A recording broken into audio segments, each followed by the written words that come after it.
To, assalamu alaikum warahmatullahi wabarakatuhu. ‘Yan uwa masu albarka, barkanku da wannan lokaci.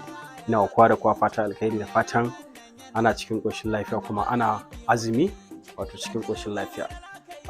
Alhamdulillah, wannan ɗan takaitaccen bayani ne zan yi ga waɗanda suke Facebook. Duk wanda ya ce Facebook ba a biya, gaskiya ba haka ba ne. Facebook suna biya.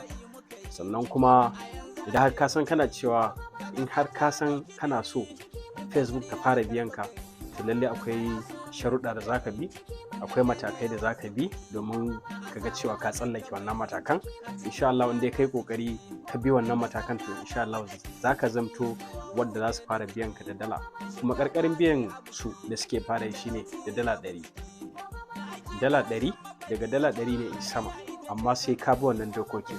Lallai idan ka bi wannan dokokin, to insha Allah zaka ga Facebook za ta fara biyan ka. Amma yanzu a takaice bidiyon ba zan iya yin shi yayi yawa ba.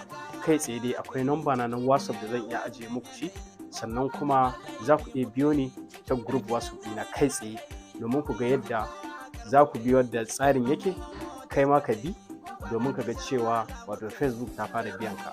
Akwai waɗanda suke ta min magana cewa su ba a biyan su, to amma idan na musu magana cewa su min screenshot na ainihin wato Facebook ɗinsu, sai in ga wasu gaba ɗaya suna account ne, ba su koma page ba. Dole mataki na farko sai ka koma page kafin ka fara samun wato mataki na farko kenan. Za ka mayar da Facebook ɗinka ya koma page, ba wai normal account ba. So wannan kenan, amma ban so bidiyon ya tsayi, kawai dai za ku iya tuntuɓa na ta WhatsApp.